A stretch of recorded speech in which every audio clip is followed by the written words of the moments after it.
folks in the back, can you hear me all right? Does that mean yes when you raise your hand? Okay. God told me one time you should never ask if the people in the back could hear you, because if they said no and the people in the front moved to the back, it'd piss you off. So since that time, I've always been careful about how I did that kind of thing. So a couple of things that Dawson said I think is important, and we'll try to establish some ground. I was a high school coach for 5 years. As a matter of fact, I coached at Owen High School in the Black Mountain, Swannanoa area right outside of Asheville in North Carolina. And the principal, when he hired me, says, Roy, we've gone 6 straight years. We haven't won more than 6 games 6 years in a row. And I promised him right there that we would change that. And we did. We stretched it to 7. Okay. My first year in high school coaching, we went 2-19. And I think that that's something that might make you feel good, because if you can say, if that dummy can go 2-19 and now they're paying him more money than they used to print, and that's exactly the way I feel. But first year we really did. We were 2-19, and it was a heck of a year. I went into community in my first year at Owen. We started a 9th grade team that always had a JV team, 9th and 10th combined, and then the varsity was 11th and 12th. And so when we went in there, I started, let's split it up, let's have a 9th grade team and a 10th grade team to get more kids playing. And the days right up leading up to the 9th grade game, we had to teach our kid that when it's a jump ball to start the game, you face your basket if you're the jumper. And that the other team shooting a free throw, you get inside position on the free throw line. Okay? Because those kids, it was the first organized basketball game they had ever played in. The other schools in our conference all had programs 4th, 5th, 6th, 7th grade, and we didn't there in the Valley. And so it was that kind of job. It was big in football and big in baseball, and basketball, something that went on in between there. And it's something I think was important to us, is to try to get kids to want to work. My second summer there, I took 56 kids to a basketball camp at Gardner-Webb College. And we collected Coca-Cola bottles. What we did on Saturday morning is we got all the kids at the school and had a map of Black Mountain, Swannanoa Valley, and said, all right, you go down these streets, and you 3 go down these streets over here, and go knock on every door and tell them you'd like to see if you could get any soft drink deposit return bottles from them. And so what we did is we did that an entire day, and was able to make enough money to help 56 kids end up going to camp that summer. And so we did crazy things like that, and it's something that got us going. So then the next year I stretched it to 8, because we won 6 our next year. So we went 2-19 my first year, and went 6-16 the next year. And then we got it going and won 14, 16, 18, did some nice things after that. But those first 2 years were really difficult. The reason I tell you that is because I've been out there where you are. I've been exactly where you are, thinking exactly what you're thinking. I used to sit back there and I'd go to clinics and I'd say, that guy has no idea what I'm going through. He has no idea what the job is like that I do every day. And I want you to know that I do that. I was also, as an assistant football coach, I coached the backs on the 9th grade football team. I also, second best decision I ever made in my life. The best decision I ever made in my life was the girl that I decided to marry. And she stuck with me for 23 years, be 24 this summer. But the second best decision I ever made, and just think of this right here. You're a new coach. You just got out of college. I'd gone to North Carolina. I'd stayed the next year and got my master's degree. And my old high school principal had browbeat another principal to give me the job. So I'm going to be a head coach right out of college. And the principal calls me in and he says, Roy, I know you're working in the fall with football, and I know you're doing basketball in the winter, but I really desperately need you to coach a spring sport. But I'll give you your choice. You can coach golf or baseball. Second best decision I ever made in my life right then. I can remember I played baseball in high school. We didn't have a golf team. And my coach did this all the time. You know, that's marking off those lines. And then we got the car and we drug the field and tried to get the rocks up. I have yet to see a golf coach mow a green, okay? So I took that golf team, and that right there sort of saved my life, because after going through football and basketball, I needed something like that. To further explain that I'm doing what you're doing, I was also the sponsor of the junior-senior prom. And if you can do that, by golly, you can do anything. And so there's going to be a lot of guys that sit up here that's not going to exactly have those kind of experiences that you have. Well, I did have those. As a matter of fact, let me just ask a question. Have any of you heard me in a clinic before? Just 3 or 4 or 5? That's good. I can tell some of the same jokes. I don't have a lot of. I will tell you a true story. Okay, well, everything I'm going to tell you is true, but this one is really something. All right, I'm coming out of college, got my master's degree in July, got married, go on my honeymoon, come back, and I'm going to help coach the football team. I was hired in June. All right, during the period of June, July, I came back a couple of weekends and opened the gym for our basketball players to work out. All right, all of a sudden now they tell me I'm going to have to coach football. I tell the coach, I said, I don't know anything about football. He said, I've seen you work with those kids in that gym. You'll be great. What we do here in North Carolina is we start the varsity on August 1st. The freshmen, I want you to coach the backs on the freshman team, they don't start until school starts. That'll be like August 24th. So you'll have 3 weeks. You come to camp with us, and you walk around with Ralph, and you just observe Ralph. Ralph has been here since the rocks cooled, okay? He said, you just observe Ralph, and you'll learn everything you need to know, and you'll be great. I've seen you work with those kids. So I said, all right. I said, but I'm coming back August 1st. I'm going on my honeymoon. I'll be back August 1st, be the first day I get back. He said, that's fine. Just come over to the gym. So that's what happened. I went on a honeymoon. I came back. Next day, got up, come back over to the gym, meet everybody there that morning. They're giving out T-shirts and shorts and equipment and everything. And so I said, all right, and I talked to Ralph. And Ralph and I'd already had 2 or 3 discussions, and he was trying to make me feel comfortable and this kind of thing. Well, we decided we're going out on the field, and the first part of football practice, anybody can do the first part of football practice. They line everybody up in those lines, and they hit the helmets and stuff like that, and coaches walk around and talk, and they don't know what they're doing either, but I can do that. So I walked around, and I felt comfortable. I was doing the same thing that everybody else was doing. And he says, all right, now backs over here, line over here. And so backs went over there, Ralph went over there, so Roy went over there. We get over there, and I'm standing there, and I'm going to watch Ralph for the first 3 weeks, and Ralph says, okay, you, and you, go over here with Coach Williams and start working on the monkey roll. I had no clue. This is the first time most of these kids have ever seen me in my life, and you like to have good first impressions. So these 6 guys go jogging over there, and I look at Ralph, and I have no clue what I'm going to do next, but I go jogging over there. I told my wife later that this was a pretty important part in my coaching career, because it told me right off the bat that you've got to learn to think on your feet. And I didn't want those kids to not respect me, as I'm a big-time coach now. I'm 23 years old, I'm coaching. So I go over there, and the first thing I decide to do is I say, all right, who wants to go first? And immediately 3 guys stepped up. So I didn't know what in the dickens we were going to do, but I knew it took 3 people to do it, okay? So I'm already gaining on this bit right here. All right, now a new coach, again, I didn't know in football you don't say go.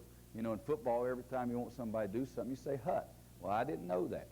But I decided what I was going to do is I was going to get me a good stance. I spread my feet about shoulder width apart, got the weight on the ball with my feet, and I said, go, because I didn't know if they were going to run over me or what they were going to do, okay? But all of a sudden, this first guy jumps down on the ground, and he rolls over, and then that second guy jumps over him, and he rolls over, and then the third guy jumps over him, and so that's a monkey roll. They hit and roll and get up and hit and roll, and about 22 minutes later, those guys were about dead.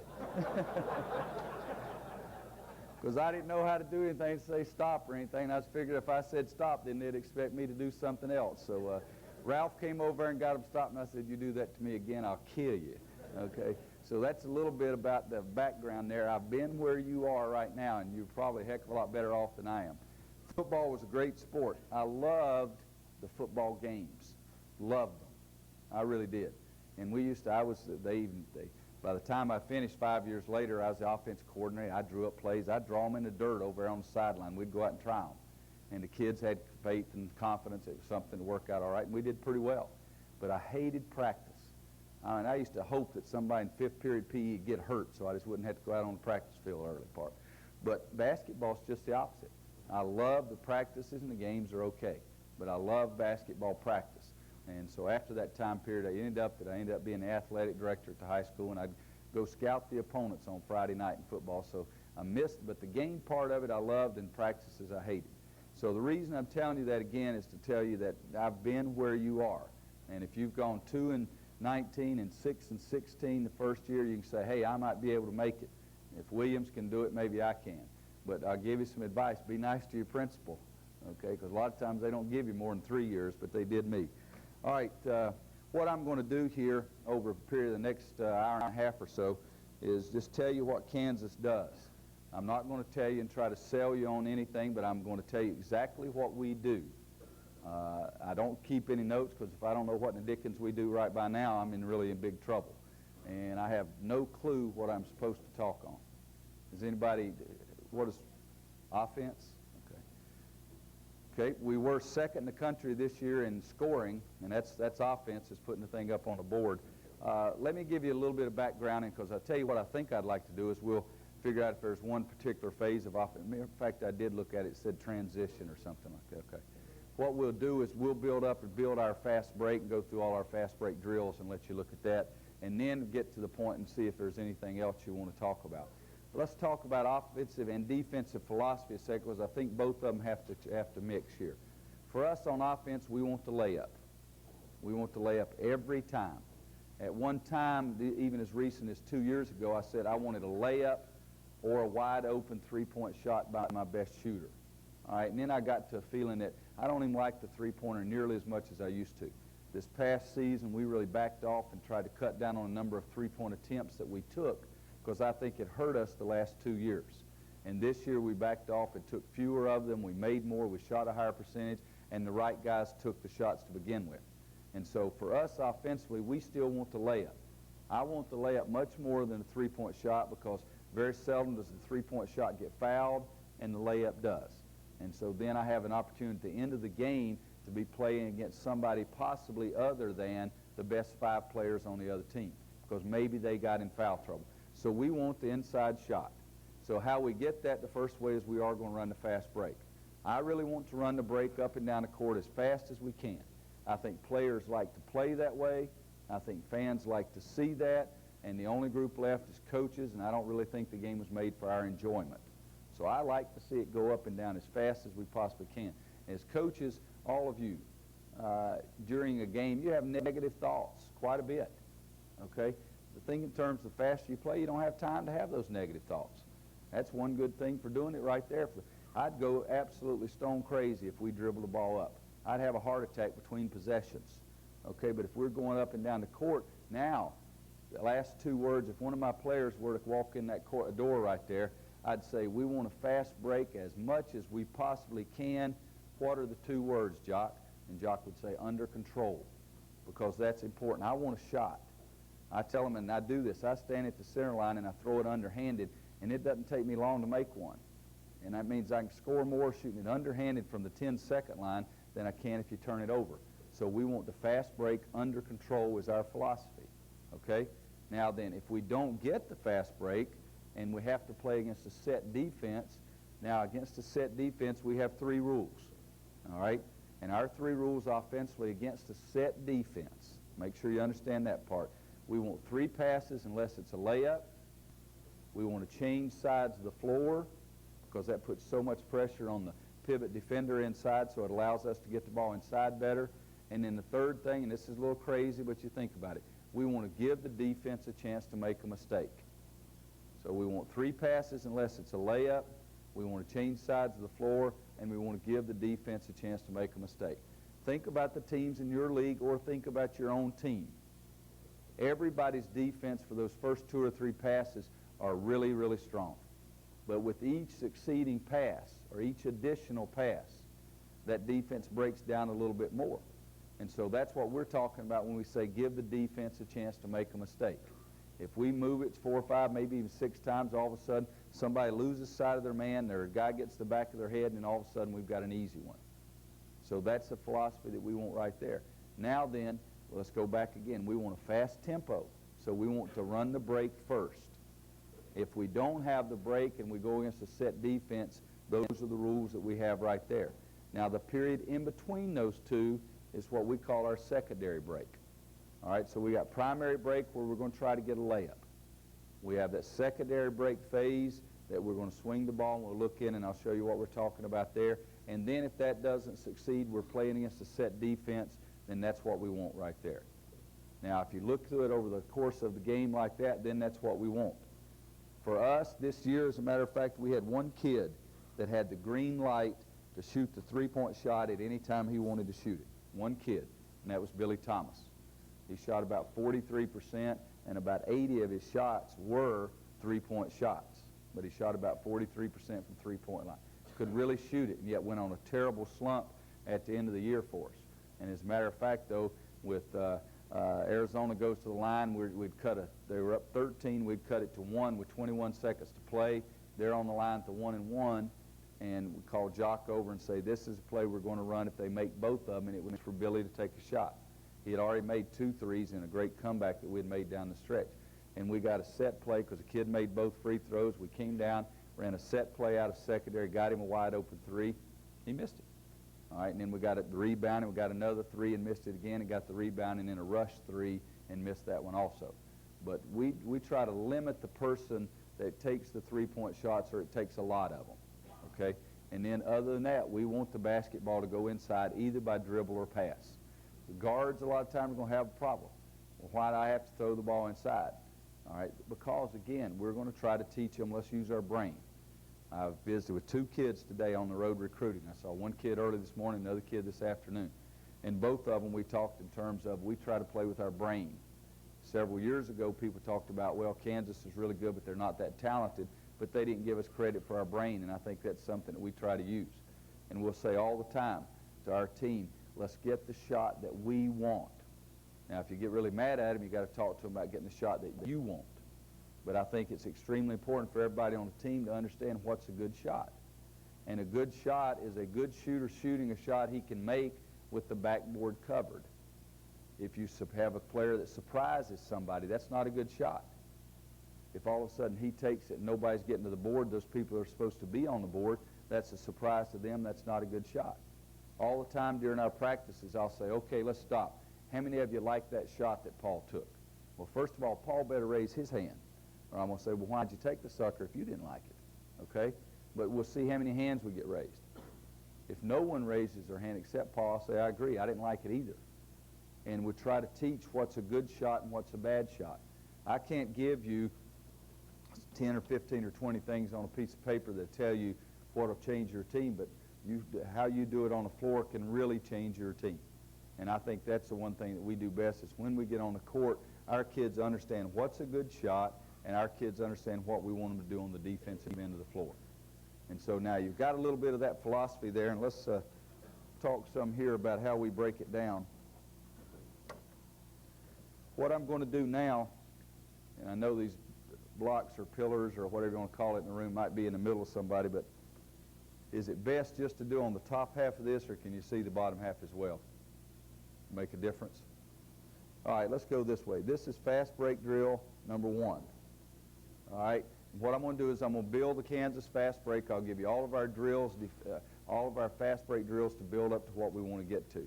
Fast break drill number 1 is very simple. If you went to camp at North Carolina, and I worked there all those years, this is the same thing, and Coach Smith, I assume, still does the same thing right here. You start the basketball on the side. All right, now what he's going to do is he'll pass it into this middle person who comes out. He's taking off down here.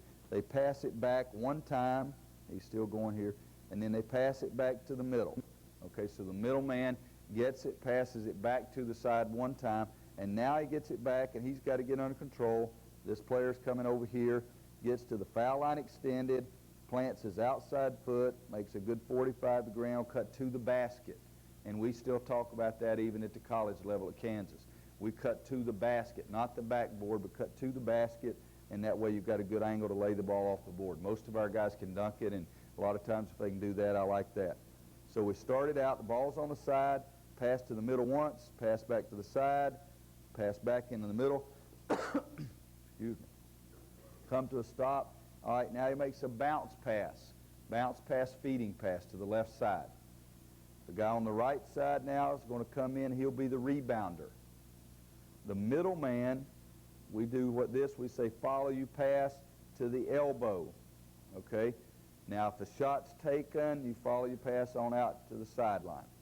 So the ball came down, middle man passes the ball to the left, he moves off to the left elbow, he sees the shot taken, then he moves on out to the outlet spot. Because what happens then is the person that gets the rebound, if it's a 4-man or a 5-man for us, that's who takes the ball out of bounds. So if it's a 4 or 5-man, they actually step out of bounds and make a 2-hand overhead inbounds pass. If it's 1, 2, or 3 in this line, and we change lines, teach everybody to run in each line, If it's 1, 2, or 3 coming down, they do not have to take it out, but they do have to make a two-hand overhead outlet pass. So we make a two-hand overhead outlet pass, and then this player makes a baseball pass back down the court to the next man in line. So it's a passing drill and it's a warm-up drill. We're doing chest passes back and forth into the middle. We do a bounce pass, feeding pass. We do a two-hand overhead outlet pass. And we do a baseball pass back down the sideline to, again, foul line extended on the other end where they start. All right, and then those 3 players come up. Everybody filters out and goes back on the side so you don't come back down the middle of the court. Okay, now that's fast break drill number 1. There were a couple of things in there like middleman making a pass and going to the elbow that you'll see later will help us. And then also if a shot's taken, he moves on out to the outlet spot.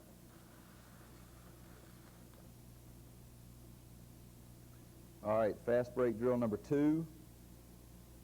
This is pretty simple. What we're going to do is this is going to be pitch ahead. And it's just like it sounds.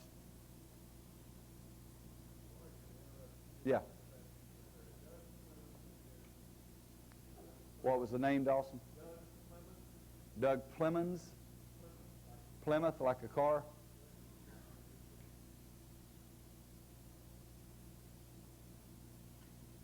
Okay. All right, now then this is pitch ahead. What we're doing, we're starting 2 or 3, depending on how many players you have. We usually have about 3 in each spot. Start the basketball here. Now what that player is going to do is starting on the left side of the board, pitches the ball up against the board, then goes and rebounds it with both hands. And what we try to do is teach a little bit of the jackknife of getting your tail out and rebound the ball in front of you. Okay? I don't like guys that, if you can, rebound the ball directly over top of your head. That means the other guy can get it just as easy as you can. So we try to teach to rebound the ball out in front of you, get your tail out some, and hopefully you've boxed out, and now rebound the ball out here. Nobody can go over your back and have just as good an opportunity to get it as you do. If you rebound the ball directly over top, the guy behind you has just as much an opportunity to get it as you do. All right, so throw it against the board. We rebound the basketball, and now it's going to be a bust-out dribble. So we rebound the basketball. Now we're going to turn, and we're going to put the ball down way up here. So if you'll let me turn around to you, whoops, this way. I'm going to throw it to the board. I'm going to rebound it out in front of me. Now I'm going to turn and put the first dribble down way out here in front of me. And I'm going to try to bust out, is what we call it. And again, everybody does this, 1, 2, 3, 4, 5. But we're going to put it, drag it low to the floor, bust out dribble, make it a dribble where we can get it all the way out into here as we turn. Okay? Now then, again, we teach everybody to do this. During the games, there's some players that we don't allow to do that, but we're going to try to teach everybody to do it anyway. All right, you have a partner over here. When the ball's thrown against the board, he takes off. You take that first dribble, now you take second dribble, now he gets here, he starts going to the basket. So it's a simple 1 dribble, 2 dribble, 2-hand pitch ahead. I hate to see a guy get down the court, he's wide open, and nobody makes a good pass, you throw it over his head out of bounds. So what we're doing is throw it against the board, rebound in front of you, bust out dribble, second dribble, pitch ahead, and then this guy goes in and lays it up. All right, now they're starting the same thing down on the other end of the court. This guy throws it up against the board, bust out dribble, this guy takes off, second dribble, he's going down, and we pitch ahead and we lay it up. And then you just change spots. The guy who lays it up gets his own rebound, he'll come back in this spot. The guy that pitched ahead, only thing he'll do is he'll keep going, he'll come right over to that other side so he can be the person getting the layup then. So you pitch ahead, then just follow, cross over to the court, and what happens when these guys, when he comes in here and he pitches ahead, he starts going just like that and goes right over to that side. And that's good, because what you want this guy to do is put some lob, put some arc on it, so he's got to pitch the ball above anybody, any congestion around here in the middle of the court. And all that is just pitch ahead, trying again, you've got somebody loose down the court wide open, let's be able to make the pass. All right, now fast break drill number 3. And this is a good one. A lot of you probably do this anyway. This is 3-on-2, 2-on-1. Now we really concentrate this one. We probably do 75% of our practices. And the reason is we want to work on our box outs. You think about it, in basketball, there's only one way to get more opportunities than your other team, and that's to get more rebounds. Because it is, he gets the ball, you get the ball. They get the ball, you get the ball. So we work extremely hard to box out, not let the other team come in and get offensive rebounds, and then we really work hard to try to get those rebounds. We put a coach here with the defense. Defense, offense, defense, offense. The coach is going to shoot the basketball. This must be one of our point guards, and we like to have 3 point guards. All right, so the point guard, when coach shoots it, gets a hand up, and then we'll box out the coach. Excuse me. This X boxes out, this X boxes out. The offense, we're talking to them, trying to get off the box outs. All right, now when the ball is rebounded, if it's rebounded over here on this side, this guy who boxed out the coach and moves to that side for the outlet spot. Okay? Now we're going to get it right there. We have 2 defenders back here. There's a coach standing over here, or a manager, or you, that tells them when they can go. Our rule is they can't go back until that ball is passed to the side guy. Okay? Now then, it's hit to the outlet man, and he comes hard on the run. This guy comes hard on the run, and the guy that made the rebound, he's filling that lane there. So now the 2 defenders are going back, so we have 3 people coming down against the 2 defenders. The defensive people right here, I teach the same thing my high school coach, Buddy Baldwin, in Asheville, North Carolina, taught me. I've got the goal, I've got the ball. We try to get in a tandem. First guy stops the balls, and then the guy at the goal's got to take the first pass. That's where I was taught 50 years ago, and it seems to work, and we do the same thing right now. These 3 guys are coming down, okay? Now what we want, our rule, and understand this, and we'll build this later, if there are 2 or fewer defenders back, we want a primary break. 2 or fewer defenders, we want a primary break. That means that we want a shot within 2 passes. If there's only 2 defenders back or 1 defender back, we want a shot within 2 passes. All right, now this guy's coming on a dribble. This guy's coming hard, this guy's coming hard. Foul line extended, plant, go to the basket. Foul line extended, plant, go to the basket. And they're playing 3 on 2. If this middleman makes a pass over here to the side, he does the same thing he did in fast break drill number 1. He moves to that elbow right there. To the side he throws it. The reason we do that, because defensively, if he passes to that side, the low guy's going to take, the other guy's going to drop opposite. So if he passes it back to the middleman, it's farther for this guy to have to come to go over there to play it. That's the only reason we do it.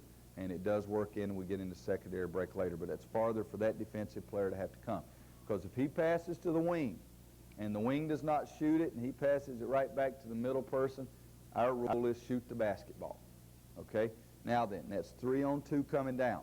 When the defensive players get the basketball, those 2 will now take off on offense back against the middleman that was on defense. So let's just say this was X3 and X4, and that was 1, and that was 2, and that was 3 that came down. Okay? Now, shots taken, let's say X3 gets the rebound over here. We'll have a manager here, because we want to work a little bit more on passing. So when X3 gets that rebound there, they're going to make an outlet pass there to the manager. X3 takes off, X4 takes off. Now the manager or coach hits him back, and now they're going to go back and forth with the pass as 1 now is on defense, and now it's 2 on 1 going back down the court. So these 2 guys are going to go back and forth, back and forth, back and forth against X1 now, because this is the 1 man that came down. Now he's X1. He's getting back on defense. Our rule is if there's only 1 man back on defense, you must get a layup. So there's a couple of rules we throw in. 1 player back, you must get a layup. If it's 2, then you have to have a pass within 2 have to have a shot within 2 passes. All right, so now then what we've done is we've gone 3 on 2. Now we do 2 on 1, a shot down here, or a made basket, or the 1 man coming up with the basketball. The possession's over with. Coach steps back out. We have 2 more guys step in on each side, and a point guard come against the coach, and now we're ready to go again. So that was fast break drill number 3.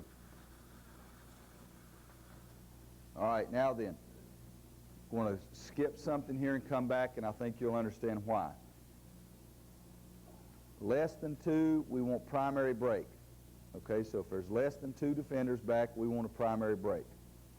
If there are more than 2, we want a secondary break. Okay? Now, secondary break for us. Okay? That's less than 2. 2 or fewer is primary break. More than 2 is secondary break. Secondary break for us means that we get these spots filled. It can be right side or left side. It doesn't make any difference. This has got to be a post player, 4 or 5. This has got to be a post player, 4 or 5. The other spots, 1, 2, or 3, are interchangeable. We want the first big man down the court to run to the low block ball side. The second big man, and for us, we divide post players, there's 4 and 5. So the first 4 or 5 goes to the low block. The second 4 or 5 goes to the top of the key. Okay? Now then, 1, 2, or 3, corner, wing, and wing. Now what we try to do is we come down, all of a sudden our point guard sees that there are 3 defenders back. We know then, or 4 defenders back, that we're going to run the secondary break. We do not want to stop and allow them to get picked up and get into our offense and run a set play yet. We want to attack. So for us, probably one sees that, he might just dribble off to the side. He could have pitched ahead, and that player sees that they have more than 2 defenders back. Let's just say for this purpose here, let's say this guy's the 2, there's the 1. Okay, 3's on the weak side. We want to get the ball to the baseline and what we call flatten out the defense. We want to get it down there, and our first look must be into 4. So when 2 has it in the corner on the baseline, we're looking into the low post. All the time I have coaches say, what if they're really putting pressure on you out and don't allow you to swing it? I say, that's fantastic, because 4 is going to make a living down there. There's no way that they could put great pressure on you out here in the perimeter and guard that guy inside if he's worth a flip. And we work his tail off to make sure that he is worth a flip. Okay? We're going to get the ball inside the 4. So 2 is looking into 4. He can't get it to him. He passes it back to 1. His first look is into 4. If he can't get it to him, he's passing to 5. His first look is into 4. Now here you got a choice. As a matter of fact, I saw Eddie a little earlier, who was one of the coaches that we had. We had Warren Martin at North Carolina when I was coaching there. Warren was a great kid. I came up with a rule. I coached the big people at North Carolina. I said, Warren, you can make this pass, this high-low pass out of secondary, if the guy guarding that man right there falls dead of a heart attack. Okay? And I don't want there to be any indecision.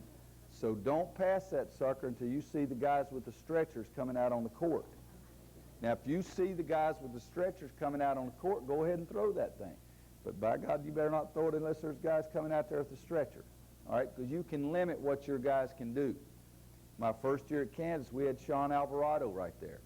I didn't even tell Sean. I was afraid he wouldn't count those guys with the white jackets on.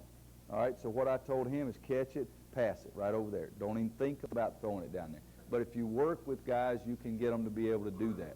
This year with Scott Pollard and Rafe LaFrance, we made that pass a lot and got a lot out of it. But everybody's look, again, it's got to be into 4. If he doesn't get it, he passes it on over to 3. 4 is really working hard again in there, trying to swivel, get the guy on his back, get him on his tail, and trying to post up and be really strong. So we've gone from 2 to 1 to 5 to 3, and everybody's looking in there at 4, trying to get him the ball in low. All right, now let me see if I can make sure I get this right. We have 2 men here. 1, 5, 3, 4, who's come across to right there. Now 3 has the ball. Now, in 1984, I think it was, we had always, at North Carolina, we had run the 2 men off that little screen there by the 4 man on like a flex cut kind of screen. And that summer, Coach Smith said, what would you think in secondary, instead of doing that, if we brought 4 all the way over and send 5 and 1 down here and bring 4 around for a little screen right there? And I said, Coach, what would you think if we did this right here? If we took the 2 man to the block right there and then brought him up and set a rear screen right there for 5 to go for the lob. He said, hey, I like that. All right? So we put this in 1984 at North Carolina.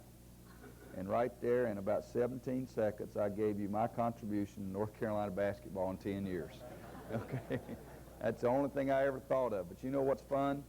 I'll bet you There's a lot of you in here right now that run that play, where you bring somebody in and send him for the lob up there. By God, that's Roy Williams's. That ain't Dean Smith's, okay? And that feels good. I would turn on TV, I see that, and I just start smiling. There's no patent fees or anything, but it's still a nice feeling, okay? But that's what we did. We started running that play right there. And at that time, this is the way we would do it. We would go, 5 would go for the lob, okay? Now, if he didn't get that lob, what 2 would come up, 2 would set the screen just like this, and then just turn to the ball, because you'd like to get it as close to the free throw line, as tight in as you could. Because what would happen, if the defensive man played that, okay, then what we would do is that 5 would go for it and it'd stop. He didn't get it, then he would make a duck-in move right there. So when that pass went from 3 to 2, 2's choice. Why didn't 3 throw it to 4 in the first place? 4 was fronted. That's the reason. All right, so on 3 pass to 2 right here, this man would seal, look for the high pass. This guy would do the old UCLA duck-in and look for that right there. And that's what we did, and did that for many years, and got pretty good at it. All right, and then all of a sudden, one year, Coach Smith, he's so innovative, it's ridiculous. He said, all right, let's look at this, though. 2, 1, same set. All right, 3's got the ball over here. 2 comes in, sets that rear screen. 5 goes for the lob. Now then, let's look at this. 2 turns for the ball, 3 passes in here. For 5 to continue going and setting that lateral screen right there, and 4 to go the baseline side and try to get inside any defender left over there. So now 2 gets the ball. He's got both looks right like that. It's about 1987. We went through the entire preseason, worked on that, didn't like it, gave up on it. So in the 88-89 season, I went to Kansas, and I told Coach Smith, I said, I'm going to stick with that. I'm going to do it. We still do it today, and we still get things out of it. I cannot tell this 2-man here which guy's going to be open, but one of them's going to be open. If they do a good job, and we work on it a lot, one year, I forget, it's about 4 years ago now. Well, I'll tell you, it was 93, the last time we went to the Final Four. I went back and got our coaches to take 10 game tapes and jot down what we got on our offense. And I might miss it a little bit now, but 63% of our points came out of secondary break. So we work on it a lot. I mean, Coach Smith all the time gets mad at me because he said our guys swivel and hold off inside better than his do. That's all I work on. It's easier to do that if you only do a couple of things. But 63% of our offense came out of secondary break. So to me, that's what we should work on. So we really work on. So now we do that loop. We go there. This guy must go the baseline side. The reason we make him go baseline side is because if 2 gets the basketball here, you want to be some space so he can read what's happened. If he goes the top side, sometimes the defensive man pushes him out so much, all of a sudden you get him coming up into here, and there's not enough space to read what's going on. So I'm the guy that went for I'm the original low post. I'm fighting like crazy. I go across, and I see that pass go to the 2-man. Right there's the basket behind me. I'm just going to turn like this, and I'm going to start moving over there and seeing that defensive player and trying to get inside of him and box him out. And so we do that right off the bat, and we do it forever and ever, and we've done it for 9 years, and we still get baskets off of it, even in our own league when teams are used to playing against us. All right, so that's our secondary break. Primary break, I said 2 or fewer defenders, we got to have a shot, 2 or fewer passes. Secondary break means there's more than 2 defenders back. So in that case, we're going to run secondary break, which is what I showed you there. So now we get the fast break drill number 4. All right, now this one, had a little bit of a cold for a couple of days. I'm sorry to keep coughing. What we're doing, fast break drill number 4, is recognition drill. What we're going to do, I'm right here. We have 5 offensive players, nobody on defense. I shoot the ball up, they rebound it. We send the 1-man to the outlet, whichever side the ball is rebounded on. Coach is standing over here. He's got 1 through 6 or 1 through 7 players. He's going to tell which one of these players have to get out on defense. When the ball is rebounded, these guys can leave the sideline. Coach over here may say 1, 3, and 5. All right, that means that 1, 3, and 5 have to run and touch the center circle and then get back. Okay? Now then, the ball is rebounded. We make the outlet pass. Now, as we're going down the court, everyone's got to read how many defensive players are back. It's not just the point guard. Everybody must read how many people are back.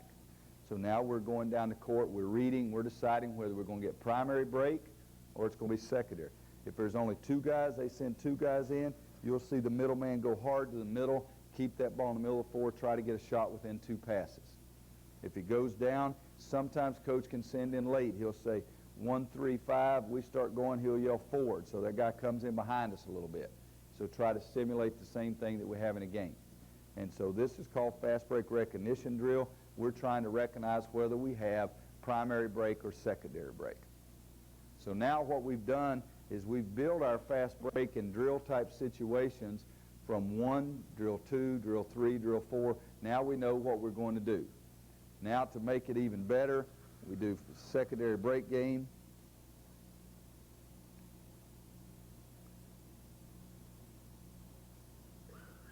And all we do in secondary break game is we're going to have 5 guys.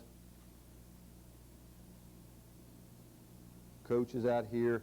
The offense must move around. Coach shoots the ball. If the offense rebounds it, they get 1 point right there for a rebound. Okay? If they score whatever they get. If they get fouled, they get 2, because we count every foul as 2 points. But if the defense gets it, then we're running to the other end. And it should be secondary break, because if you're playing for Kansas, you'd better sprint back and make sure the other team doesn't get primary breaks. So we're just continually going end to end. If they go down here and they score, then the team that was scored on jumps out of bounds with it and comes back. And we're running it after a basket. In one 3-game homestand this year, we played 3 straight at home at one time. We had 5 times in 3 games where the one team scores against us, and we get a play-by-play that they give us a sheet that says it's 16-14, somebody scores. Well, there were 5 times in those 3 games that we scored on the other end after they scored 5 seconds or less. All right, so they score, we jump out of bounds with it, we're coming right up their back, and we're trying to run fast break again. Because we're going to run primary break after a made field goal for Ken. If not, we'll run secondary. But 5 times in the 3-game stretch, we scored with 5 or fewer seconds lapsing from their field goal to our field goal. Because so many times kids score, they're excited, they feel good about themselves.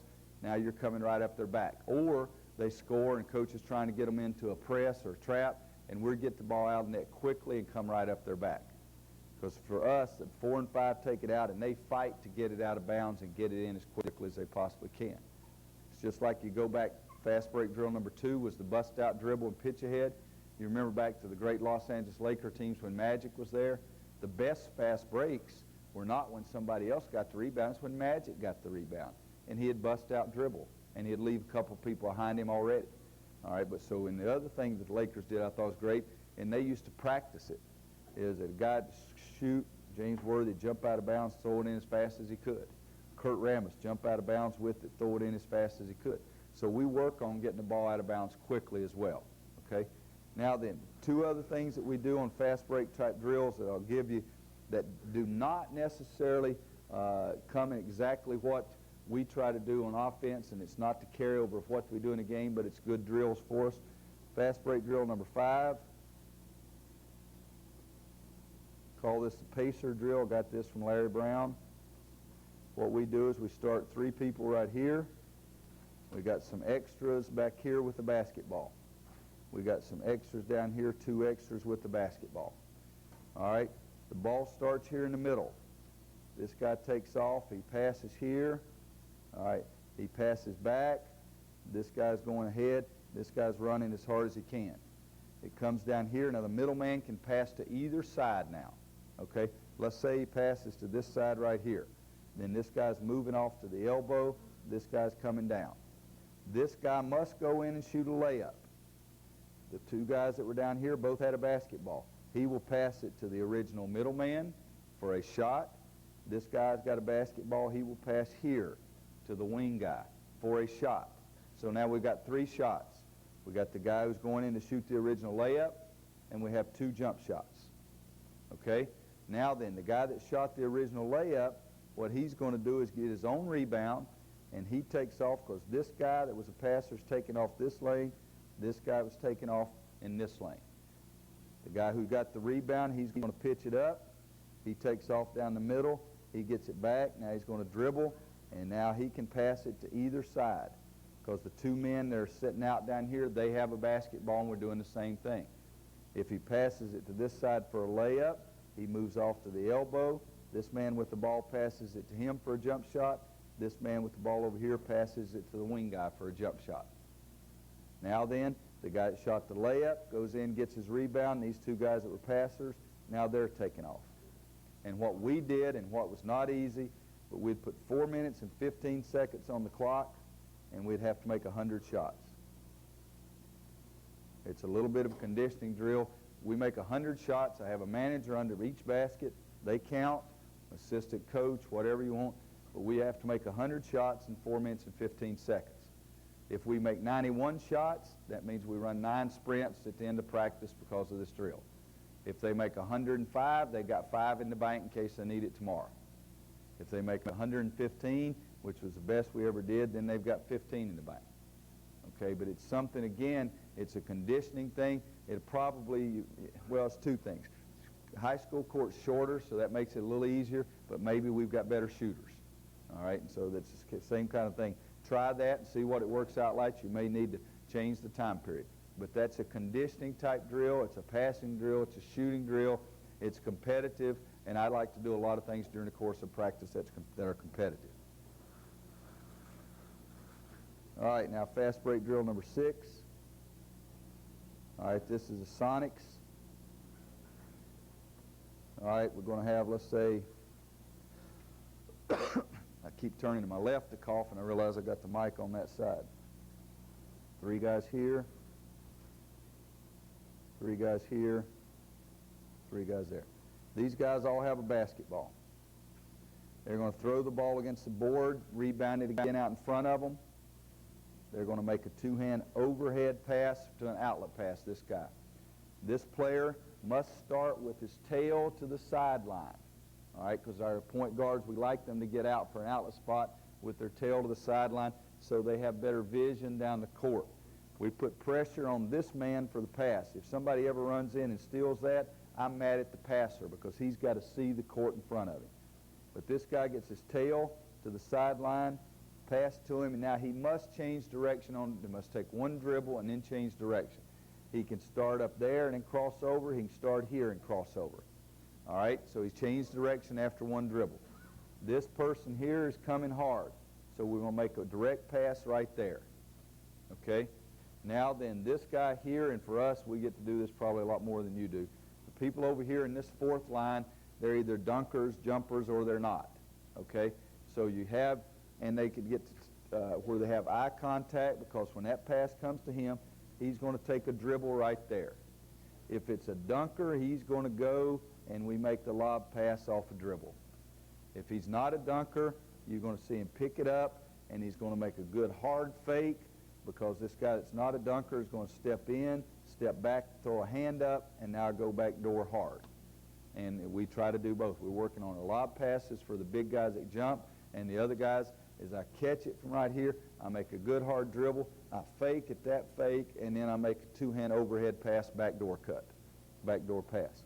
And now the only thing is that the rebounder goes to the outlet line goes to this line, the backdoor passer or the lob feeder goes to this line, and this guy that goes in, either backdoor or dunks it, gets the ball and must sprint back down to the other end because he gets in the back of the line there. And again, that's something that you can do. We do that for ball handling to make our big guys be able to cross over after one dribble, to make our big guys be able to make backdoor passes, to make our little guys be able to make lob passes. So we get a lot of passing out of it. And we'll do that. And if you go about 2 minutes on this, you can get quite a lot out of it and get some guys that can get some work done during the 2 minutes. All right, now I've given you 6 fast break drills as how we build our break and build our transition game. Normally, we will not do more than 2 of those in any practice. Normally. You know, if we're really struggling running the basketball up and down the court and not getting what we want out of our break, we might do more. But normally, we would just do no more than 2 of those any day at practice. Now then, that's the way we build our fast break. Again, if we go down, primary break is our first choice, secondary break is our second choice. And then if we don't have anything, we're going to go into our freelance. Very, very seldom will you see Kansas play where we'll go down the court, run the fast break, and then all of a sudden the guy backs up and calls a signal and runs a set play, because we don't do that. We want to attack, and then if nothing happens, we want to go straight into our freelance motion offense passing game where we don't give any time for you to get your correct people set up. And then if it's a set defense now, then we're going to go back to those rules we talked about. 3 passes unless a layup, change sides of the court, give the defense a chance to make a mistake. And for us, as I said, we were second in the country this year. Long Island Brooklyn, I think, was the leading scoring team in the nation. We were second. We averaged 85 points a game. We've averaged anything from 84 to 92 during the time that I've been at Kansas, and we're going to run the heck out of it. I just like to play that way, and again, I think kids like to play that way. Does anybody see anything about these drills that you have a question about these drills before we move on? Number 6 again, okay? 3 lines, okay? Or, 3 in a line, 4 groups. Okay, so if you've got 12 people, put 3 in each spot. First guy here, throw it, and again, I'm like you folks. I'm from the South, so if I say guys, that means guys and girls both. Okay, this guy throws it against the board, gets the rebound. 2-hand overhead pass is an outlet pass. This player, start with your tail to the sideline. Get the ball here, turn 1 hard dribble there and cross over, or 1 hard dribble here and cross over. Now then, this player's coming here to the top of the key area to meet that pass. Now when you get it right here, this person's going to turn, take a hard dribble right to the top of the key. The first person over here, and some guys, they switch up. And that's something that we feel like the more we practice and we don't have in the game where a guy goes back door and you throw it behind him. It might be Paul Pierce who 2 or 3 times in a row go for a lob, and the next time he's just going to fake and go back door. But let's say he takes that hard dribble. If this is a guy that goes back door, he's going to step here, come back. We signal by throwing up a hand, and then he's going to go back door. So we fake 2-hand overhead pass and then make a 2-hand overhead back door pass. If it's a dunker, he comes right. As soon as he gets it, he turns, he takes the dribble, he sees this guy take off. And so I'm catching the ball right here. I turn, I see there's the dunker, and then let's make the lob pass just like that. Now then, what we do, the original rebounder goes to the back of that line. The man that passed here goes to the back of this line. The guy who's making either the back door or the lob pass goes to the back of that line, and the shooter gets his rebound and sprints back down the court to get back in that line. Okay? Anybody else have any questions about any of those drills and what we do? Okay, and again, that takes us to the secondary break game, and that is something that we feel like we get a heck of a lot out of. All right, now then, where we go from there is we go into our freelance. And for us, that freelance is exactly what it sounds like. It's freelance. If I want a set play, then I'll diagram a set play and we'll run a set play. But for us, what we're trying to do is give them some confidence, allowing them to do what they want to do. So it is freelance, but it's structured freelance. For us, at the end of the game, when our guys go in the locker room, and we try to sell our kids on this, we have stat sheets. 5 minutes after game, stat sheets are in there. You know, I've been on teams before where I didn't know if I wanted stat sheets in the locker room. But this year's team, we were 34-2, and it was a heck of a bunch of kids that understood. Those stat sheets came in the locker room in 5 minutes, and I didn't care. I told them I wanted them to always look at 2 things: field goal percentage, offensively and defensively. Okay, so what we shot and what the other team shot, so I guess you could say that's 2 right there. And then rebound totals. And I'll stress it again. That's the only way to get more possessions, is to out-rebound your opponents. Try to get some offensive rebound. It's your ball, it's my ball. It's your ball, it's my ball. Okay, so we would look at the rebound totals, and then we'd look at our field goal percentage and their field goal percentage. And it was extremely important to our team to do a good job in those areas. 3 years ago, we were 7th in the nation in defensive field goal percentage. Teams against us shot 37.7%. Last year, 2 years ago, we were 5th in the nation they shot 38.1% against us. All right? And in this year, we weren't as good on that defensive end of the floor as because the teams we gave up 40%. But with this team, we changed a little bit defensively. We tried to pressure a little bit more. And we did end up getting more turnovers, which helps our field goal percentage go up. So you got to make some choice there what you're doing defensively. You want to pressure, try to get more turnovers, or you want to be back in front of people and make them shoot a bad percentage. So for us, this is one stat that was extremely important that we looked at. Now the other one was our own field goal percentage. I've been at Kansas, as Dawson said, for 9 years. First 5 years we shot over 50% for 5 years in a row. In 1990, led the entire nation in field goal percentage, shot 52.5%. Then all of a sudden, years 6, 7, 8, we fell below 50%, and in year 8, got all the way down to 45.6%. And that's the reason that over the summer last year when I'm doing my film study, we just took too many quick three-point shots, even if they were open. All right, the guy comes over to me and says, well, Coach, I'm wide open. I say, you idiot, why do you think you're open? It could be by design, you know. But we shot 45.6 because we took too many of those three-point shots even though they were open, okay? So this year we cut down on that, and now we ended up shooting 48.9%. We finished like 16th in the country out of 300 Division I teams. But that shows also the shooting percentages are going down so much because we're shooting so many three-point shots throughout the entire country. And I think that's made it more difficult in the in the college game to shoot a great percentage because it's so easy for guys just to say, okay, shoot a three-point shot. All right, so now then our philosophy, if that's important to us, we've got to get the best shot we can on the offensive end of the floor. And for us, one way to do that is what we've already talked about, is running a fast break. The second way for us is against that set defense. I'll show you something that we use to teach in the preseason, and then we get rid of it. But we're trying to get them to learn some philosophy here.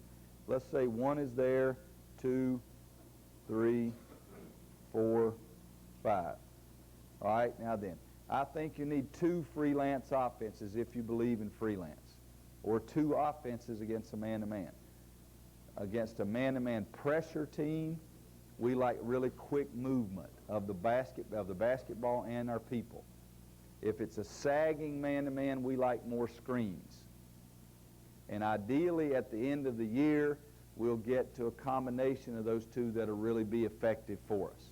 But we start out by teaching there might be 2 different offenses we need. One against a pressure defense man-to-man, excuse me, and one against a sagging man-to-man. In the old days when Billy Tubbs was at Oklahoma, they were pressure man-to-man. Norm Stewart, it was Missouri, was sag way back in, keep you in front of them, mirror you wherever you go, make you shoot it over them. They'd box out and stop your second shots. But Tubbs at Oklahoma would get out and deny, pressure you out on the floor. You'd get some more second shots, but they'd get some turnovers to go to the other end. So there's 2 completely different defenses. I think you got to have 2 different philosophies to attack that. So for us, what we did, this would be our screening game. Okay? Screening. All right? And that would be used against a team that's more of a sagging man-to-man kind of team. Okay? Now then, just to teach you a continuity here, and again, we would start with this, and then we'd get rid of it. Even though at one point, Wimp Sanderson's last year at Alabama called our office. Jerry Green gave him this over the phone. Not that night, but the following night, I see him use it at home against LSU as an offense the whole game, and they win the game. But what we do is this ball is in the middle. If it's passed to the side, all right, so if the ball goes to the side, what we would have would be a side screen or a flare screen, whatever you want to call it, here, and a lateral screen underneath. Okay? That's if the ball is passed to the side. Okay? Now then 2 has the basketball. So we have a lateral screen underneath, all right, and a flare screen out top or a side screen, whatever you want to call it. Okay, now we've got 2 has the basketball right here. 4 is in the block area, strong side. 5 is over here. 1 got that screen. 3 is at the top. Now again, this is a continuity offense. If 4 came across from that lateral screen, he was open, I hope that my player, number 2, would throw it to him and he'd lay it up. Yes, we would take that. But we're trying to teach them the continuity. If the ball goes to the middle, in other words, 2 passes it to 3, ball goes to the middle, we have two screens again. We have a rear screen on the guy who just passed the ball, down screen on the other side. Okay, so the ball's passed to the middle. We have a rear screen on one side and a down screen on the other. Okay? All right, now then, try to remember where we are.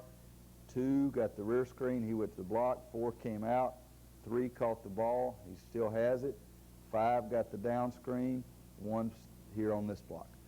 All right, 3's got the ball. Let's say 3 passes it to 5. What's the rule? The ball goes to the side. All right, you want to have a flare screen or a side screen for the guy that just passed the ball, and you want to have a lateral screen underneath. So the side ball goes to the side. You'll have a flare and a lateral. Okay, now keep going what we got going. 5's got the ball over here because he caught the ball. 2 got the lateral screen, came to the block. 4 set the flare screen. He comes, and 3's there on the weak side. The ball's here. Where does he pass it? Of course, if he can throw it to 2 for a layup, yes, he'd do that. But let's say he can't. Now he throws it to 4. What's the rule now? Ball goes to the middle. All right, when it goes to the middle, we got to have a rear screen and a down screen. All right, who gets the rear screen? Think in terms of this all the time. Screen for the guy that just passed the ball. So 5 passed it, so 2 sets a rear screen, 3 sets a down screen. Now you can see we can keep this going forever. And there's only 2 places. The ball either goes to the side or the ball goes to the middle. Anytime you throw it in for a layup, tell your players you're prejudiced. You do like layups, throw it in and shoot the layup. But you can do this and turn it over and over and over and over and over and make it a continuity type offense. And what we're trying to do is give them the rules. Okay? Find a buddy.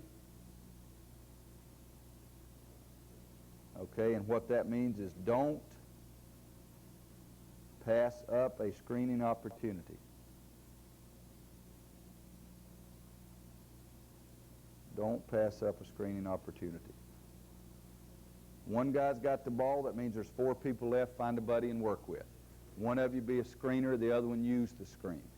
The way we do it at Kansas, we hold our fist up. That's a visual cue. We also call the guy's name. That's a verbal cue. Jock, jock. That means that Jock should take his man away from the voice and come back off the screen. If I raise my hand before you raise your hand, then that means I'm the screener, you're supposed to use it. So find a buddy, and then, don't pass up a screening opportunity. A lot of guys say you shouldn't use negatives. Well, I'm not that deep, okay? I'm not one of those guys that believes that you go out and kill 13 people, it's okay because your daddy beat you when you were a kid. I don't believe in all that junk. I tell my guys, don't pass up screen opportunity. I don't feel that hurts them psychologically. If you do, that's up to you, okay? I say, don't pass up a screen opportunity, or don't pass up an opportunity. Sit your butt over here by me if I see you do it. So it's amazing. That works sometimes. All right, so find a buddy. Okay, now then, if you screen,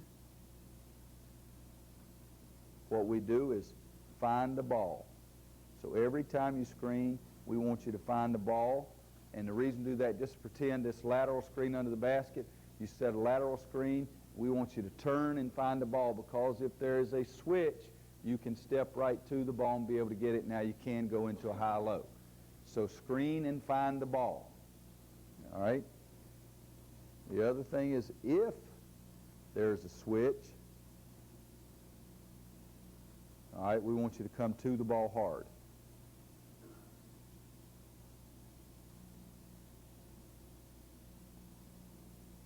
All right? So same thing, whether it's lateral screen, flare screen, or whatever, if there's a screen and there's a switch, whether it's a slip that you come to it or you come back high to get into high-low, we want you to screen, find the ball. If there's a switch, then come to the ball hard. Now, that offense right there, we go over that for about a week, and then we never go back to it, because what we're trying to do is tell them, find a buddy and start using some screens. I don't care if this guy right here comes up and screens for him right there. I don't care if this guy right here goes through and screens for that player right there. The more unusual that it is, the more difficult it is to cover. What's the most difficult screen to cover? I think, is a rear screen. So we try to set more rear screens than anybody. Another thing is difficult to cover, I think, is the guy that just passed the ball. Because what happens is, I'm guarding the ball right here and it's passed away. I relax for a second. So what we do is we try to screen for the guy that just passed the ball. We will have 4-on-4 scrimmages where it's a violation if you don't screen for the guy that just passed the ball. Because human nature is, I'm guarding a basketball and he throws it away. If I'm a good defensive player, I'll retreat in the direction of the pass and then I'll relax. If I'm not a good defensive player, when they throw it away, I will turn and just look, so I relax for a second. So we try to set a lot of screens for the player that just passed the ball. And so if you do that and you set a lot of rear screens, then all of a sudden it's difficult for you to handle. Now then go back and think in our terms of our offensive philosophy, 3 passes and less a layup, change sides of the floor, let the defense have a chance to make a mistake. And so now we're getting into that, and now that's what we want to do. And for us, the freelance has been really good, and we try to, for example, against man-to-man, I like dribble penetration. We try to talk all the time about getting that ball in the middle of the court. Against the zone, you know what I like? Dribble penetration. I like to get that ball in the middle of the court. It's so hard nowadays to guard the basketball, and particularly the college game, the hand check that they supposedly don't allow you to do. If the guy takes that ball in the middle, he's going to get fouled a lot. Okay. All right, anybody have any questions about what we're saying right there, our offensive philosophy from the break through transition to get us into it? All right, then, yes, Coach.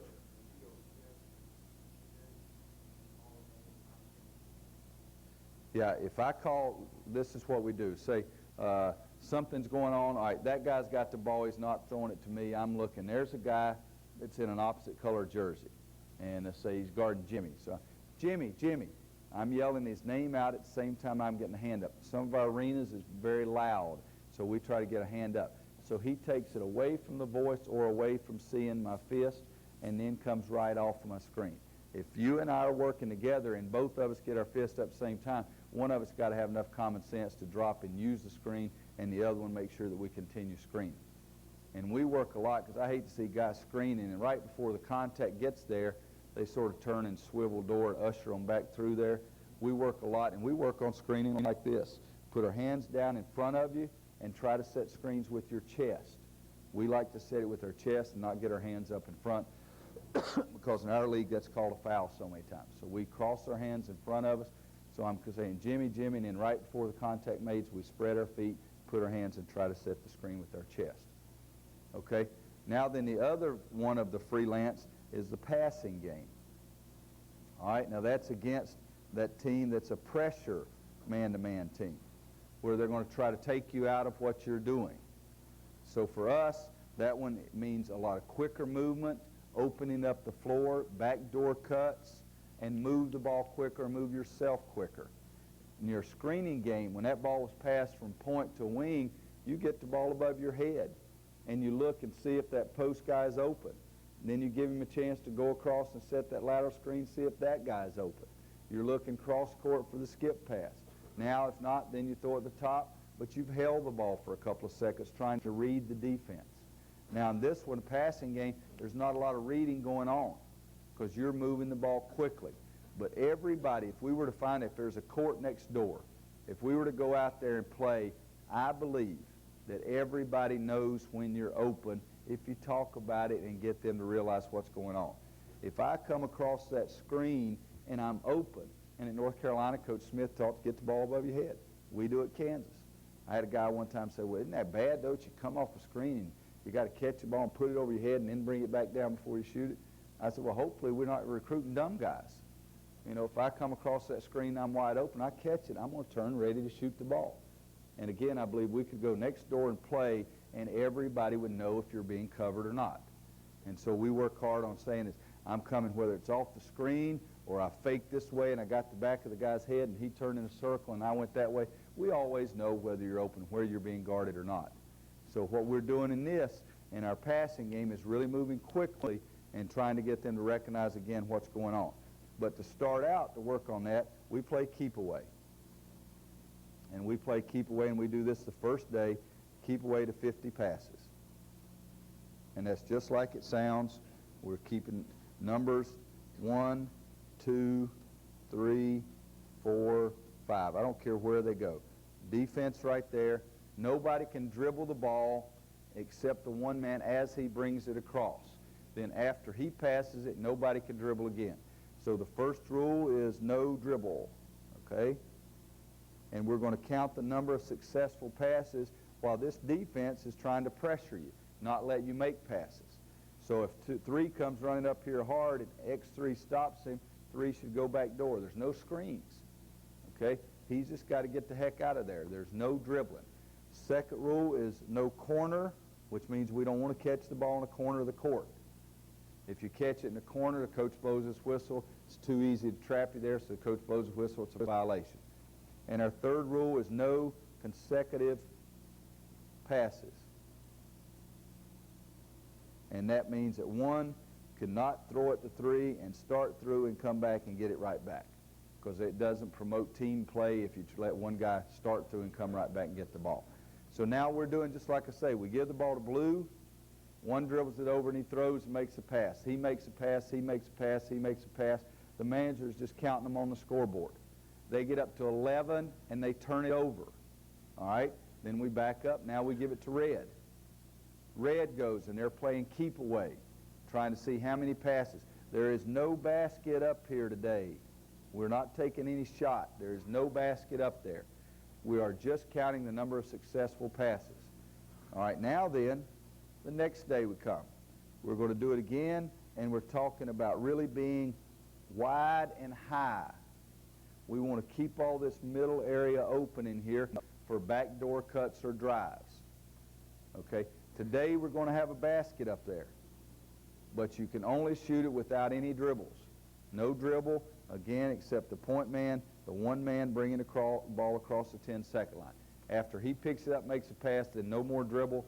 So now we're adding a basket. If you score, all right, that's worth 10 passes. Okay, 1 hoop is worth 10 passes. If you get fouled, in other words, the defense kills you, coach gets to call a foul, then we add 5 passes to your total.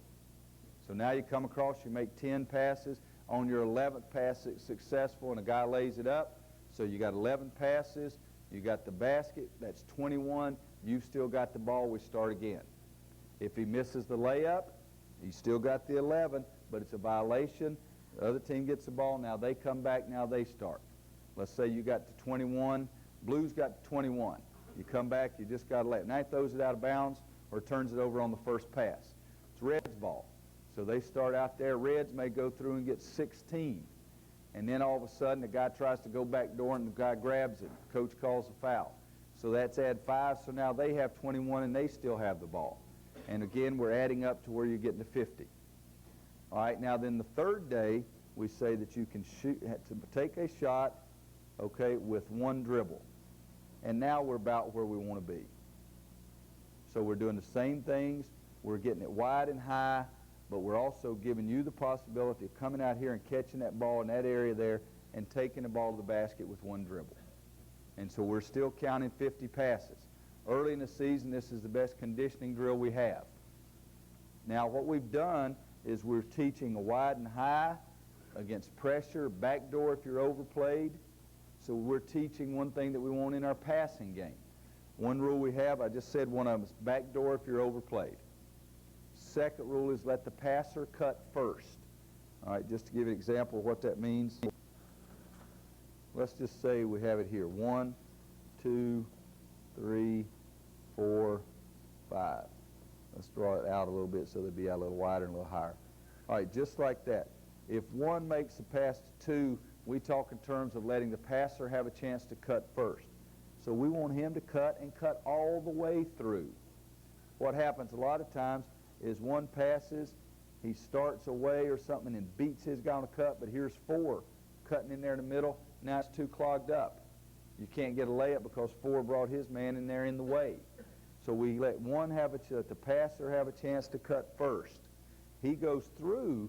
Now then 4 and 3's coming up here. 4 all of a sudden hits. He can go. That's fine. But let the passer have a chance to cut first. Third rule is when you cut through, cut all the way through. Don't stop. Get back out. And then the fourth rule, anytime there's any hesitancy, try to keep it wide and high and open it up. And we are getting to the point where the third day we give them one dribble, and then hopefully what we'll do at the end of the year, I'll give you a story here. Our screening game at Kansas is our number 3 game. Our quick motion, passing, cut, wide and high game is our 1 game. And at the end of the season, what we're trying to get to is our 13, which is a combination. We're trying to spread out a little bit wider and a little bit higher, but we will give a guy an opportunity to post up. We will give a guy an opportunity to go one-on-one. We're trying to get to a combination of that. All right, if we do that, and I'll tell you, at the college level, you can't do it anymore, but we used to have scouting, and you might have it still. You still do it in high school, I would imagine. NCAA several years ago, to save money, they cut out any scouting. You couldn't go on the road and scout your opponents. But the first few years at Kansas, we really had a lot of fun because the scouting seats would be right across the bench on press row. We had some guys in the league that come in, you know, Kansas, new coach, Roy Williams coming in here, new staff. We got to see what they're doing. So we would call one, and one of the coaches would say, watch him, watch him, watch him. And we'd call one, and the guy'd come down and hit and go through, and the guy'd be writing it down. Next time we'd come down, call one, hit, and go screen away, and the coach would be writing that down and say, that's not the same thing it was a minute ago. And then the next time we'd come down, he'd go hit and go screen on the ball or something, because what 1 and 3 were freelance. And the only reason we put it in so we'd have fun with the other team scouting. Okay? And you have to have a little fun at the college game. Because any time we wanted to run a set play, we would run off what the quarterback did. And at the end of the year, the first year, I had a scout, one of the assistant coaches from Nebraska and one of the assistant coaches of K-State say, God, you guys are awfully hard to scout. You know, you'll call signals and all of a sudden you'll do something completely different what everybody else is doing. And I didn't tell him because I thought that was fun. We want to have some fun trying to screw them up. All right, so that's what we do now then with 1 and 3, which is what our freelance stuff is. Now we get to a point where we have a freelance passing game, screening game, motion kind of offense, and we're really going to work. After we teach them that, I had an education course in college one time. Only thing I learned was one thing. The most effective way of teaching is whole method, part method, and then back to the whole method. So we teach that whole method first. Now, we'd break down into drills. Here's a coach, offense, defense. We'd let him pass the ball, come up, set that rear screen, throw it to him, post up and swivel. We'd go 2-on-2. We might let it be where they have a coach, and instead of him passing it, coach would pass it to him. He's trying to do that. He throws it back. Now we get that. Excuse me. We might have it where coach would say go. He would go down and set that down screen. Come out, pass it to him, post up. So we're working 2-on-2. Then all of a sudden we'd add one. We'd go here, here, and here with the coach. Pass the ball to the coach. Get that rear screen right there. Go through. Coach would hit him back. He posts up. If he doesn't get it, goes across and sets that lateral screen to come right there.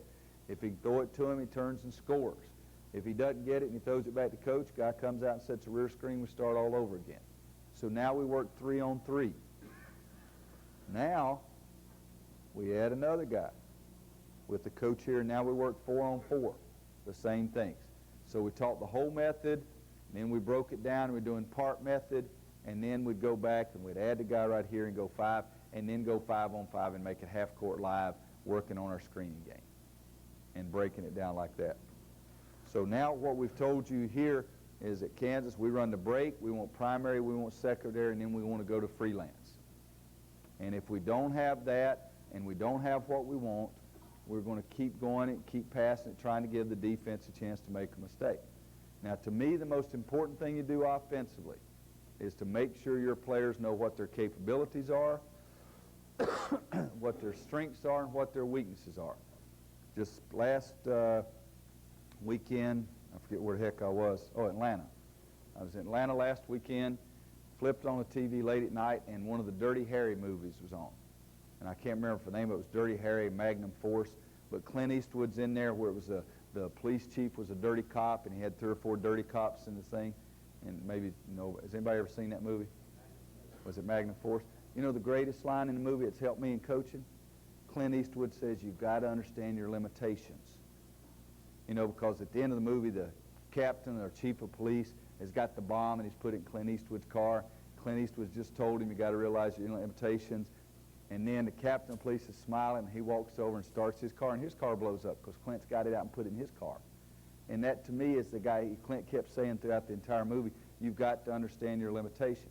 Offensive basketball, what you have to do is you've got to do the job with your players for them to understand what their limitations are, what their strengths are. Scott Pollard, for us, was a fantastic player, fantastic kid. He was 1 for 1 from three-point line in 4 years. Last home game for the seniors against Kansas State. We're up 20, and he stepped up and shot a three-pointer, and Circle went in. I mean, he goes crazy, the crowd goes crazy, the whole bit. Said he wanted to go down in Kansas history as having the highest three-point field goal percentage of anybody. Okay? But for 3 years and 27 games, he never shot that because if he knew if he did, I'd kill him. Okay? He understood that. He was a power player inside. He knew his limitations. Rafe LaFrance can go out farther on the court than Scott Pollard could. Billy Thomas could shoot the three-point shot. I didn't want him trying to post anybody up. Paul Pierce is a great slasher to the basket and is the best I've ever coached from 12 to 16 feet pulling up and taking that shot. And that's a hard shot, but he can pull up and take it. And so I think it's my job to let them know what their strengths are, what their weaknesses are, get them to play to their strengths and stay away from their weaknesses. And folks, that's offensive basketball.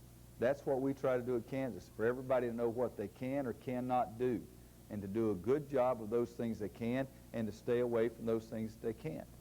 Now, our next step is we do have some set plays. We had a play this year, as a matter of fact, and I've always wondered, I wish people would give me different signals. You know, you got 1, 2, 3, 4, 5. It's hard to say 7, 8, 9, 10 because you got to have both hands up. Everybody's got a thumbs up. Everybody's got a pat the head. You know, I'd like for everybody, we had this right here, and as a first team and run it. See a team do this, daggum, round 16, saw somebody else running this play. So if you got any weird signals, give them to us. Okay, we have one right here. One man starts here, dribbles over to that side. We would have we would have 3, we would have 4, 2, and 5. All right, now this is a set play to take advantage of what our capabilities were. I'm going to show you this play, and it may not work for you. It may not have the same kind of personnel. He dribbles over to the side. As soon as he chooses side, this man goes to the corner. This guy comes out here wide. Must be outside the three-point line. All right, 3-man starts across the screen for 4, just a regular lateral screen. 4 starts like he's going to use that lateral screen and then sprints up to set a screen on the basketball. So what we have now is we have 3 here setting that screen and getting out of the lane. We have 4 setting a screen on the ball. This is 1, this is 2, this is 5. 3 set that screen, there goes 4, now 3 gets back out here. Okay?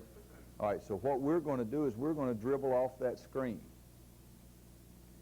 5, as this is Jock Vaughn, great on putting the ball on the floor and taking it to the basket. So if he can turn that corner hard, 3 is going to stay on this side, open up that alley right there for him to take.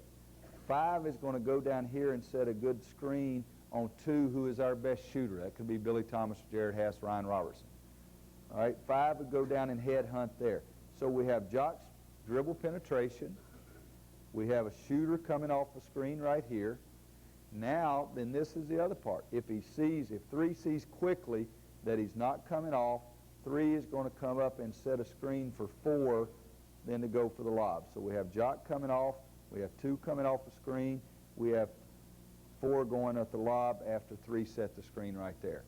And you got about 1, 2 count to see if all that works. If not, then what we do, 1 dribbles to this elbow. He's got 2 here now. He's got 5 here. He's got 4 who went to that block. He's got 3 who set the screen. What we do here is he reverse pivots, passes back to 3, and then 4 goes right just like that, and we're trying to post him up. Now for us, that was great. Here's 4. That was Rafe LaFrance. The guy dribbling off that screen right there, that was Jock Vaughn, who could really put the ball on the floor. This guy coming off the screen right here is our best shooter.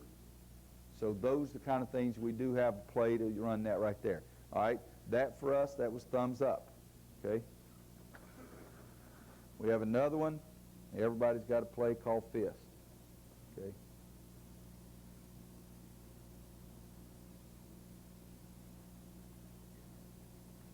All right, now then, call fist. He can dribble either side. You can go to either side. He comes right in here like this. 5 starts to chase him, okay? But in reality, all 5 is doing is trying to get 4 a good screening angle to screen for him right there.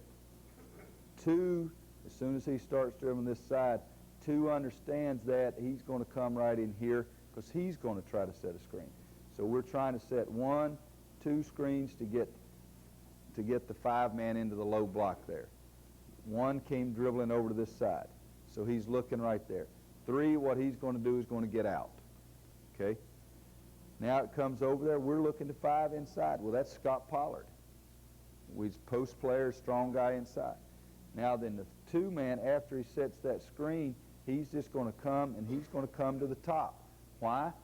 The most open guy in basketball is the guy that just set the screen. So in this situation here, if 2 sets a real good screen on 5 coming down in there, X2's got to hold off, and now we've got 2 coming open right there.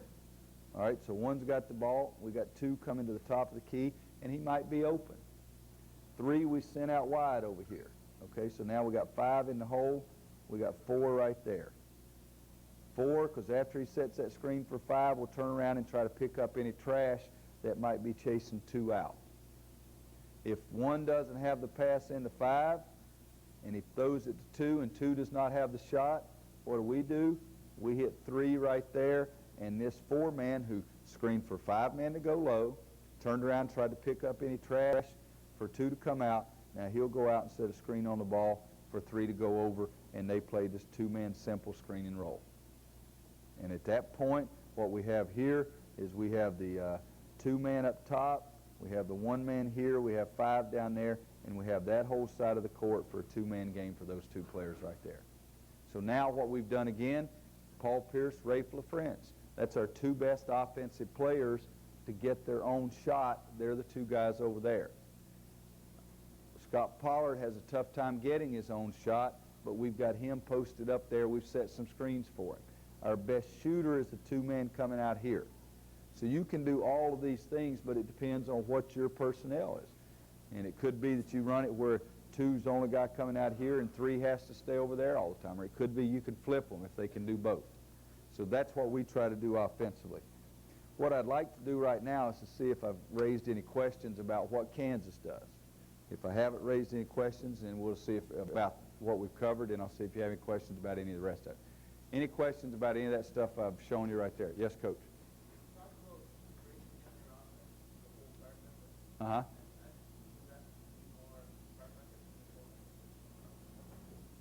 I missed the part of the question. We do break it down. Whole method, part method. We do. Oh, do we do more part method? Early in the season, we do more part method. Then once we feel like we're doing a better job of it, then we do whole. But every time, I can bring every one of our practice plans in, and we will, you should never say never, but we will never go 7 practices, 6 or 7 practices without going back and playing 2-on-2 and 3-on-3. So we'll go back and do that. We'll even have some practices where it's 2-on-2 or 3-on-3, and the coach makes the first pass, and then those guys just play 3-on-3. Sometimes the coach can be an outlet at any time that they need one, but other times he will make that first pass, and then they're playing 3-on-3. I don't like to go much more than a week, week and a half without going back and breaking them down and starting over again. Does that answer your question? Okay. Anybody else have any questions about anything we talked about there? Yes, Coach. Good question. Dumb guy up here, because I was supposed to have done that before we went on. Against the zone, best thing to do to zone offense, if you're at the college level, is recruit good shooters. Okay. If you're at the high school level, be insistent. Now, some of you coach football. I did for 5 years. You want me to tell you the dumbest statement I ever heard? We took what they gave us. That's the dumbest damn thing I've ever heard in my life. Why do you think they gave you that? It's because you weren't good at it. And yet every time I hear it, every football coach in America says that, well, you know, they were giving us the outside run, so we took it, or they took away our pass to our All-American, so we gave it to some dummy and let him run it up the middle kind of thing. You know, and that's the way football coaches think. Well, in basketball, I think we're stupid if we do that. We come in here, and all of a sudden that other team's in here just like this. You know what they're trying to do? They're trying to stop us from getting the ball inside. So we're going to get the sucker inside because that's what we want to do. We played this year against Iowa State in our conference tournament. We beat them close at our place by 6 or 7, beat them 6 or 7 or 8 up at their place. We're playing them in a conference tournament.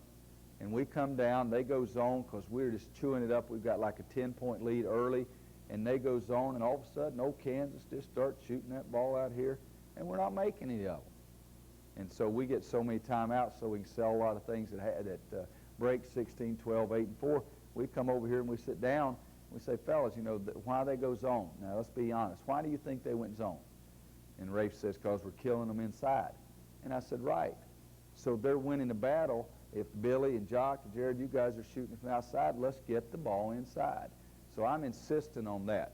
I want to do what I want to do. I don't want to do something just because you're trying to take it away. It's a little bit like that story. The guy who comes and says, well, Coach, I'm wide open. I said, that's right. Your defender's back here. Why do you think you're wide open? You big dummy, you hadn't made one in a month. Okay? Had a high school player one time, best shooter I've ever coached. In high school, he's 0 for 6 at halftime. He misses his first shot of the second half. That makes him 0 for 7. I'm kneeling down in front of our bench over here. He comes running past. He says, Coach, I just know I'm going to start making them. I said, Kenny, I do too, but is it going to be tonight? You know, that's the important thing. Let's not wait till tomorrow. But, Coach, to answer your question, 2 things differently against the zone. In secondary, this man coming in here, if there's anyone in the middle, you still screen that person in the middle. Okay? If there's not anyone in that middle, be an outlet, especially if this is a 3-man, a guy with some size. And Paul Pierce, for us, is really good coming in and finding that hole in the middle of the zone. Most teams will have somebody in that middle. So screen anybody in that middle. The guy who's going for the lob, there's a defensive player, usually weak side, get inside of that defender. If he's inside the lane, go in and get inside of him even more, because we still might throw that lob to you over this screener right here. Okay? Second difference is that when you come out here, you will have to come out farther, because you can't just, remember I said screen and turn and find the ball against a man. We'd like you to get it as tight in here as you can. Probably against a zone, you're going to have to come out farther to get it right there. Now, we do the same thing. Those are the only 2 differences. This guy screen anybody in the middle or be a big outlet. Come in there with your hands up. If you don't have that, he has to come out farther, and we, Coach, we do the same thing. We're going to send this guy, try to get him inside. If that pass is made there, we'll screen across. We'll send him on the loop baseline side, and we do the same thing. And what we find, that it puts so much pressure on these guys in here. They're looking, trying to find out who's they're responsible for, that we can still get the ball in there like that. Yes, we end up shooting more outside shots against the zone, but I don't want a lot of it where that's our only offense. We've got to get the ball in the middle by dribble penetration or by pass. If you ask me if we dribble more against the zone or more against a man, I'm going to say we dribble more against the zone. But those are the only 2 changes we make, and I should have told you that to start with. Thank you for, I'd hate to get out of here and driving down tonight, all of a sudden think I didn't even go over what we do against the zone. That'd worry me sick. I probably wouldn't sleep tonight. I'll sleep good tonight, I'm telling you. How about any other questions? Yes, Coach.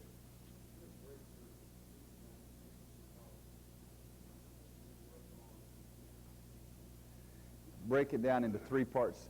For us, we work, if I have to put a percentage on it, we work our defensive game probably 55 to 60% of practice.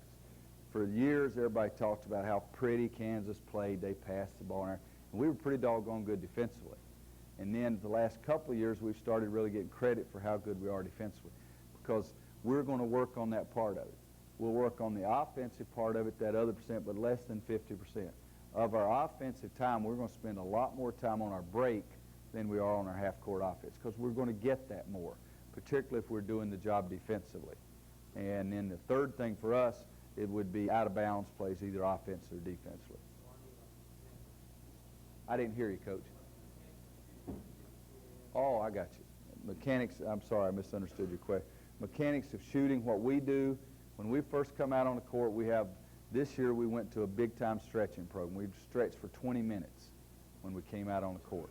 Then we have an 8-minute period, and during that 8 minutes we do shooting form, where it's just like it sounds. You pick a basketball up, you shoot it up in the air to yourself, you shoot it against the backboard, or you shoot it against the wall.